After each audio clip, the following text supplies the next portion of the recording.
Welcome back to another video. In this video we are going to be removing the inlet manifold because I want to paint it. I have some VHT Wrinkle Plus paint, but also while we've got the manifold off, we're going to sort of give the injectors a little service. So what we have for that is, I bought some OME cups, but then I changed my mind. I went for some black billet ones instead. And then for the injectors, we have some little filters and all the seals that we need. Obviously, taking the inlet manifold off, we're going to need new gaskets. So we're having that as well. So let's crack on with the video and get this inlet manifold off and start removing the injectors and all that sort of stuff. So first of all, let's remove the engine cover, and then I started unplugging the injectors and seeing what I need to disconnect to get the fuel rail off. I can see two hexes down there, so off they came, nice and easy. Then I decided to move the charge pipe because I'm going to change my cam position sensor anyway, so I need the charge pipe out of the way, and it just gives us a little bit more room as well, and also it'll help me get the fuel pipes off. You'll see what I mean. So strap brace come off as well to help get the charge pipe off.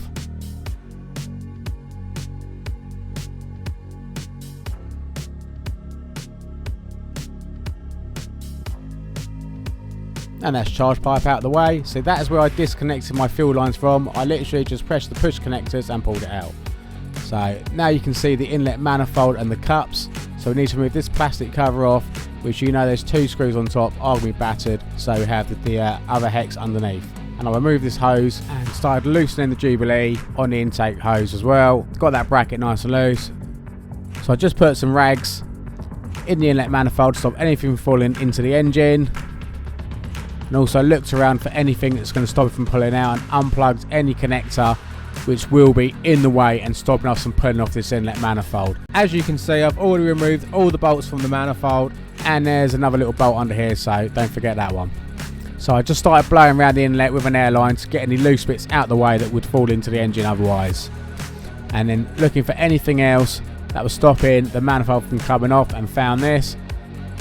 So I unbolted that. And then I decided to do the cam position sensor as well while I was there. Just 2 bolts. There you go. Same part number, Bosch part. On that goes. That's another thing out the way and I won't have to worry about. Hopefully that will fix my long starting problems that I get from now and again. So that is the manifold off. And we changed that cam position sensor while we're there as well, and check the cam belt, and I believe the cam belt does look quite new. It does look a little bit shiny in there for like the tension and stuff, and there's no cracks or anything in the cam belt. And I do have a receipt for the parts for a cam belt in 2020, so it is sort of making sense. But when we get it forged, the cam belt's going to get done anyway. But back to this. So oh, looks like that's going to come off lovely. Look at that, that's coming off beautifully. Yeah, so that's all coming off fine. There's the inlet manifold. So we need to get these cups out, get this all off, because we're going to be painting this, cleaning this. So we've got to strip these last little bits off this.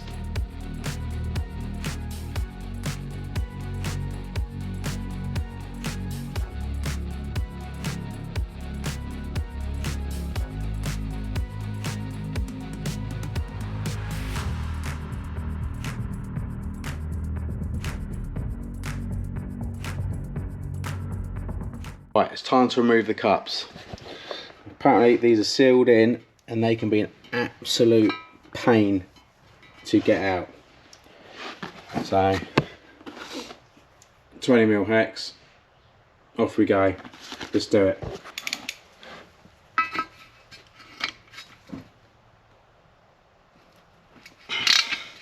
Oh, that actually came out quite easy.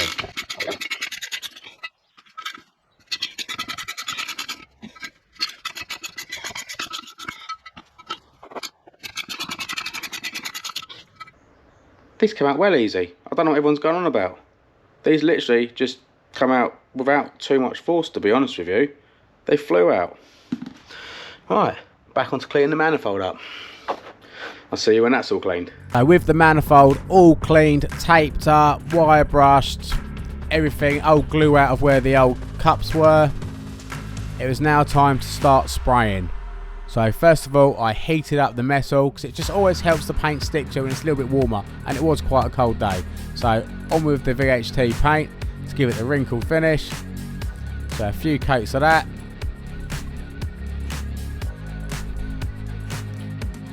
Make sure I'm getting it in every spot.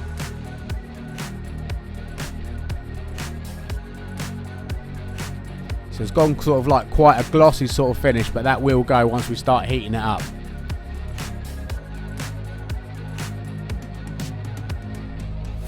So now with the heat gun, this will start making it, give it that sort of like crackle sort of effect now.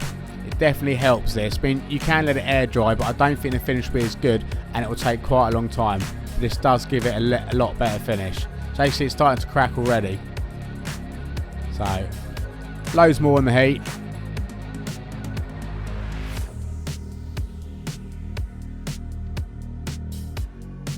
And there we go. See, the gloss finish is now gone, and now it is like that matte sort of satin grey crackle sort of OME sort of look that I was going for. I mean, it's not perfect, but it does look okay. So now back onto the injectors. So literally flathead screwdriver in it to pull the retaining sort of clips out the way. Nice and easy. And then just pull the injectors out one by one, and that's them all out. Right, so that's all the injectors out.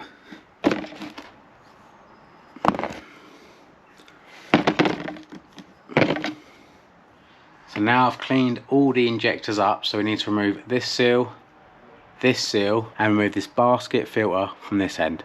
So to pull the basket out, I literally put a screw in it and then just pulled it like that. Right, so that's one with the basket out. So let's get the basket out of that one.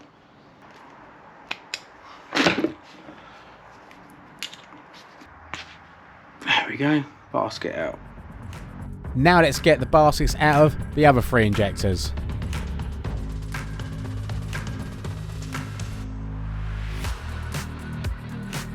Now with all the baskets out, let's remove the O-rings. Otherwise just using a pick or something, just to get them off. Bottom one just literally just rolls off, like that. So I've just sprayed them a bit of brake cleaner, blown them out of the air lines, and now let's get the baskets in. Just get them in like that first of all.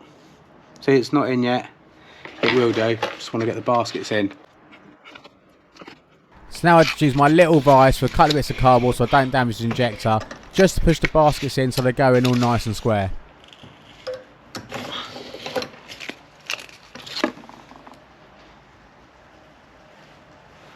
Now let's just do the other 3 injectors. Sorted. Now let's just put the little seals on, one on the top, like that, and one on the bottom. So that injector is done. Just get all these other ones done. Unfortunately, due to parts that I've ordered not turning up in time, I've had to split this video into 2 parts. So hopefully everything will be here, and next week we can start getting the car all back together, as well as we're doing a few extra bits as well while we're there, which you'll see in the next video. So thanks for watching, and I'll see you in the next one.